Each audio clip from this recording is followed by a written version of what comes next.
Mabuhay! Ayan, magandang hapon mga ka-faith. Welcome back to my channel. Ayan, nakikita nyo po meron po tayong bar sugar, glutinous rice, at saka coconut milk. Kasi ngayon po ay magluluto po tayo ng minatamis.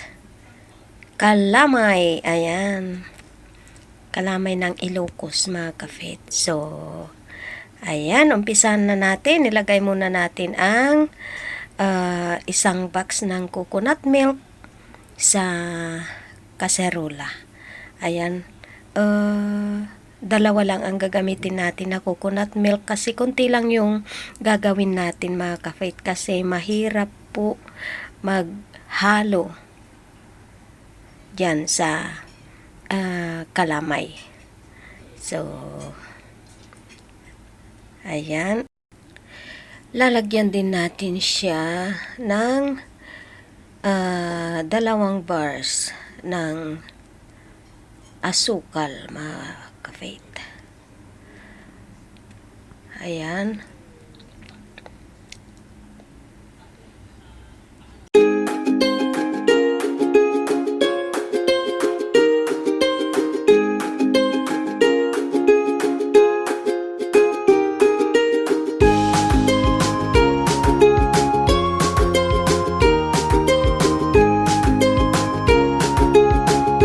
So, ngayon po ay i-on na po natin ang apoy para tunawin natin yung asukal mga ka-faith. Ayan.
Ayan, medyo tunaw na po ang asukal kaya nilagay ko rin na rin po yung butter pangdagdag sa lasa ng ating gagawing kalamay mga ka-faith.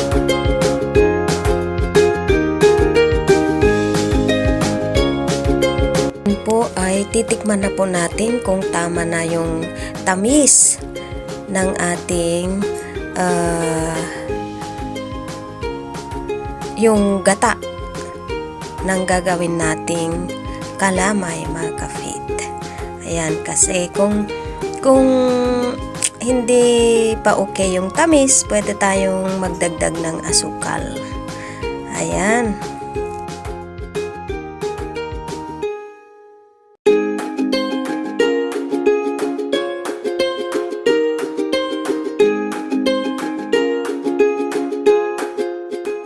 Ayan, dinagdagan ko mga ka-faith ng asukal, yung mas dark na asukal para sa ganun ay magkakulay ang ating gagawing kalamay mga ka-faith.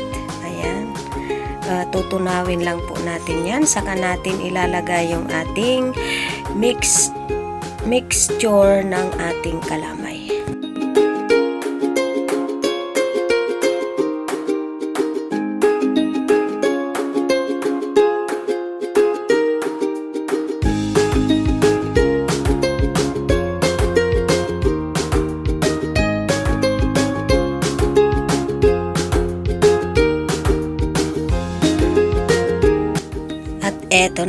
kapatid, ilagay na natin ang ating mixture ng ating kalamay. Ayan, yung ginamit ko dyan na hindi ako gumamit ng tubig mga kapatid, kundi yung gatarin ang pinangtunaw ko sa ating glutinous rice para sa ganun ay mas malinamnam kung maraming coconut milk. Ayan, dito na tayo mag-umpisang mahirapan sa paghalo ng ating kalamay. Ayan, hanggang sa magka-tutong-tutong dahil masarap kapag may tutong mga kapatid. Ayan, tara na! Eto na ang labanan.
So ayan, ganyan po kahirap mga ka-faith ang gumawa ng kalamay. Halo lang ng halo, halo ng halo hanggang magkatutong at maluto mga ka-faith. So, pero meron namang way para hindi tayo mahirapan sa paghalo.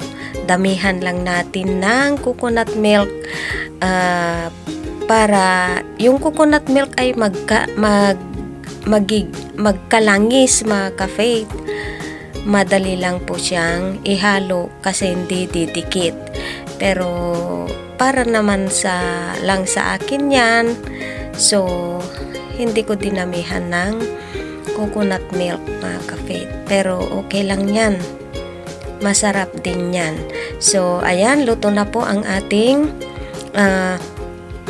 kalamay mga ka-faith. So ayan, hahanguin na natin.